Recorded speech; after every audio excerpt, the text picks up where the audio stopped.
సనాతన ధర్మం ఈ మాట అనగానే చాలామందికి ఇది ఒక బ్రహ్మ పదార్థం. ఏంటి సనాతన ఇంతగా చెప్తుంటారు వీళ్ళు సనాతన ధర్మాన్ని ఆచరించండి అని. వీళ్ళంతా హిందుత్వవాదులు ఏదో చెప్తుంటారులే అనేది కొందరిలో, అంటే నేటి జనరేషన్‌కి దాని అర్థం తెలీదు అసలు యాక్చువల్‌గా. ఇప్పుడు మనం గ్లోబల్ విలేజ్ అని, ప్రపంచం అంతా కుగ్రామం అని చెప్తున్నాం కదా! మన సనాతన ధర్మం వసుదైక కుటుంబం అని ఎప్పుడో చెప్పింది. ఇప్పుడు కాదు, కొన్ని వేల సంవత్సరాల క్రితం. మనకొక ప్రపంచంలోని అతిపెద్ద కుంభమేళా ఉంది. మన గంగా నది. ఇలా మన దేశం యొక్క ఔన్నత్యం అనేది మామూలుది కాదు. కానీ మన వాళ్ళకి అది అర్థం కాదు. ఏంటో ఏదో చెప్తున్నారు వీళ్ళు అని. సో అంతటి మహోన్నతమైన ఆ సనాతన ధర్మం గురించి నేటి జనరేషన్‌కి ఖచ్చితంగా తెలియాలి, తెలుసుకోవాలి. సో నాకంత శక్తి లేదు మీకు వివరించేంత. అందుకే మన డాక్టర్ ఎం. ప్రభాకర్ గారిని పిలిచాను. వారు కవి, గాయక, వైతాళికులు మీకు తెలుసు. మరి అలాగే ఏపీ అసెంబ్లీలో ఓఎస్డీగా పనిచేస్తూ తన అద్భుతమైన రచనా వ్యాసంగాన్ని కొనసాగిస్తున్నారు. అనేక పుస్తకాలు రాశారు. ఇంకా కూడా ఎన్నో పుస్తకాలు రాస్తున్నారు. సో సనాతన ధర్మం గురించి వారు అత్యద్భుతమైన పరిశోధన చేశారు. దానికి సంబంధించి కొన్ని వివరాలు అడిగి తెలుసుకుందాం. అన్నగారు నమస్కారం. నమస్కారం. నమస్కారం. ఎలా ఉన్నారు అన్నగారు? బాగున్నా. అన్న సూపర్. సో ఇప్పుడు నేను మా వాళ్ళ నిజం చెప్పాలంటే అన్న, మీరు తప్పుగా అనుకో, నాకు కూడా తెలియదు సనాతన ధర్మం అంటే. అందరు అంటారు కాబట్టి నేను అంటే సనాతన ధర్మాన్ని కాపాడాలి మనం అంటాను నేను. కానీ నిజానికి నాకు కూడా అదేదో గంభీరమైన పదంలాగా కనబడుతుంది. కానీ ఏదో ధర్మం మంచిది, మన దేశం గొప్పదనే అర్థంలో తెలుసు. కానీ ఏంటి అసలు ఈ సనాతన ధర్మం? దీన్ని కొంచెం వివరంగా చెప్పాలి. కొంచెం విపులంగా చెప్పండి. సనాతన ధర్మం అనేటువంటి పదం అందరికీ తెలుసు. ఎస్. దీని అర్థం కొంచెం విపులంగా చెప్తే అందరికీ తెలుస్తుంది. సన అంటే ఎల్లవేళల, ఓ తనం అంటే ఉండేది, అచ్చా, ఓకే. సనాతనం అంటే ఎల్లవేళలా ఉండేది. ఓకే. ధర్మం, ధర్మం అనేటువంటిది సనాతనానికి మూల బీజం. అందుకనే ధర్మ, అర్థ, కామ, మోక్షాలు అనేటువంటి వాటిల్లో ధర్మాన్ని మొదటగా పేర్కొన్నారు. అవును.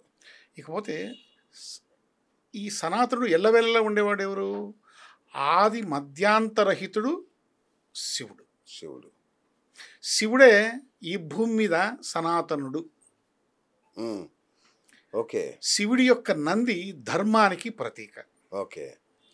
ఆ నందికి 4 పాదాలు ఉంటాయి. ఆ పాదాల పేర్లు సత్యం, శౌచం, తపస్సు, దయ. ఓకే. సో సనాతన ధర్మం అంటే ఈ 4 సత్యం, శౌచం, తపస్సు, దయతో కూడుకున్నటువంటి ఒక అద్భుతమైనటువంటి వ్యవస్థ. ఓకే. ఇది ఒక జీవన విధానం. ఓకే. కాబట్టి అత్యంత పురాతనంగా మనకు కనిపించే దైవం ఏదైతే ఉన్నారో వారు శివుడు. కాబట్టి శివుడే సనాతనుడు. ఓకే. ఇకపోతే సనాతన ధర్మం అనేటువంటి దానికి మనం సాహిత్యపరంగా చెప్పాలంటే ఆర్ష విజ్ఞాన సర్వస్వం,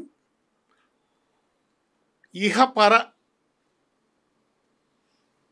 దేవతల జ్ఞానం, వీటి సమ్మేళనం కలిస్తే సనాతన ధర్మం అవుతుంది. ఓకే. ఓకే. ఓకే.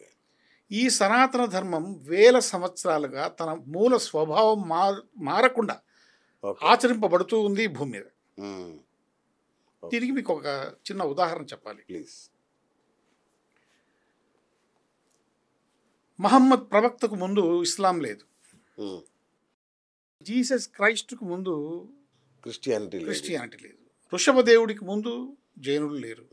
గౌతముడికి ముందు బౌద్ధులు లేరు. అలాగే గురునానక్ ముందు సిక్కులు లేరు. కార్ల్ మార్క్స్కు ముందు కమ్యూనిస్టులు కూడా లేరు. ఇది చాలా గమనించాలి. ఇకపోతే మనకు కృష్ణుడికి ముందు రాముడు ఉన్నాడు, రాముడికి ముందు పరశురాముడు ఉన్నాడు, పరశురాముడికి ముందు జమదగ్ని ఉన్నాడు, జమదగ్నికి ముందు అత్రి ఉన్నాడు, అత్రికి ముందు అగస్త్యుడు ఉన్నాడు, అగస్త్యుడికి ముందు పతంజలి ఉన్నాడు, పతంజలికి ముందు కనాదుడు ఉన్నాడు, కనాదుడికి ముందు అనేక వందల వేల ఋషులు మనకున్నారు. వాళ్ళంతా ఈ సనాతన ధర్మాన్ని ఆచరించారు. బా బా బా బా. ఆ, అది నిన్న ఈరోజు వచ్చినటువంటి కార్యక్రమం కాదు సనాతన ఓకే ధర్మం అంటే. ఓకే. ఇది ఒక జీవన విధానంగా ఎస్. మీరు భూమి మీద దీన్ని ఆచరించండి. ఇది ఒక ఓకే అద్భుతమైనటువంటి జీవన ప్రమాణాలతో కూడుకున్నటువంటి ఒక విధానం, ఒక వ్యవస్థ అని ఓకే. చెప్పేసి ఋషులు మనకు అందించారు. రైట్. వాళ్ళ వారసత్వాన్ని అందించారు. అద్భుతంగా ఉంది. రైట్. సనాతన ధర్మాన్ని ఆచరించాలి. బాగుంది. క్రిస్టియన్స్ ఉన్నారు. వాళ్ళకి ఒక బైబిల్ అని ఒకటే పుస్తకం ఉంటుంది. ఏదున్నా క్రిస్టియానికి సంబంధించి అందులో చదివేసుకుంటారు. ముస్లింలు ఖురాన్ ఉంది. ఏదున్నా అందులో చదివేసుకుంటారు. రైట్. మనకేంటన్నా ఒక 10 లైబ్రరీలు నిండినా కూడా పుస్తకాలు సరిపోవు. ఇంకా పరిశోధిస్తే ఇతిహాసాలు, ఇంకా ఏమేమో పేర్లతో కొన్ని, భగవద్గీత ప్రామాణికం అంటారు. ఆ భగవద్గీత చదువుదామంటే ఎవరికి అర్థం కాదు. పోనీ దాన్ని అర్థం చెప్పించే వాళ్ళు లేరు మనకి అందుబాటులో. మనకెందుకు ఇన్ని గ్రంథాలు అంటే కన్ఫ్యూజ్ చేయడమేగా. కన్ఫ్యూషన్ ఏం కాదు. ఇక్కడ ఏమైందంటే హిందూ సనాతన ధర్మంలో అనేకమైనటువంటి పరిశోధనలు చేశారు మన ఋషులు. వేలాది సంవత్సరాలుగా, యుగాలుగా. ఓకే. వాళ్ళంతా మనిషి ఎక్కడి నుంచి వచ్చాడు, మరణించి ఏమైపోతాడు, జీవన విలువలేంటి, దైవం ఏంటి, ధర్మం ఏంటి, ఆత్మ ఏంటి, ఇహ పరలోకాల పరిస్థితి ఏంటి, ఇవన్నీ అంశాల మీద చాలా సమగ్రమైనటువంటి పరిశోధనలు చేయడం జరిగింది. ఓకే ఇలాంటి పరిశోధనలు క్రైస్తవంలో జరగలే, ఇస్లాంలో కూడా జరగలే. ఓకే. వాళ్ళు చేయలేదు. ఉమ్. ఈ ఋషులు సమాజ శ్రేయస్సును దృష్టిలో పెట్టుకొని నిస్వార్థంగా దర్శించి, పరిశీలించి, అనుభవించి ఆ యొక్క విజ్ఞాన సర్వస్వాన్ని, ఆ యొక్క ఆధ్యాత్మిక విజ్ఞానాన్ని మనకు అందించారు. ఓకే. ఇంత విజ్ఞానాన్ని మనం ఒక్క పుస్తకంలో కుదించడం సాధ్యపడదు. ఓకే. ఓకే. రైట్. ఒక్క పుస్తకము ఎన్ని ప్రశ్నలకు సమాధానం చెప్పగలదు? ఉమ్. మీరే చెప్పండి. ఒక్క పుస్తకము ఆధ్యాత్మిక దాహాన్ని ఎలా తీర్చగలదు? అవును. ఒక్క పుస్తకము మనం మెదడులో నుంచి వచ్చేటువంటి అనుమానాలకు నివృత్తి ఎలా చేయగలదు? Correct correct. ఆ సందర్భంగానే పరిశోధనలో జరిగిన సనాతన హిందూ సాంప్రదాయంలో వేల సంవత్సరాలు, లక్షల గ్రంథాలు, అవును. వేల మంది ఋషులు వాళ్ళు తపస్సు చేసి దర్శించి మనకు అందించినటువంటి ఈ వాంగ్మయమే ఈ వేదాలు, ఉపనిషత్తులు, పురాణాలు, పురాణాలు, కావ్యాలు. కావ్యాలు, కావ్య ఖండికలు. అబ్బబ్బబ్బబ్బ. అవును. ఒక్క పుస్తకంలో నిజమే. ఇంత జ్ఞానాన్ని కుదించడం Correct. సాధ్యం కాదు. కాబట్టి ఇంత ప్రతి సమగ్రంగా, అంశానికి అవును. ఒక గ్రంథాన్ని విస్తృతపరిచి వారు మనకు అందించడం జరిగింది. మనం వారికి ఈ సందర్భంగా కృతజ్ఞతలు తెలియజేసుకోవాలి. నిజమే నిజమే నిజమే. వాళ్ళు నేరోగా ఆలోచించాలి, సమాజ శ్రేయస్సును ఆలోచించారు. అవును. అది సనాతన ధర్మం యొక్క గొప్పతనం. ఉమ్.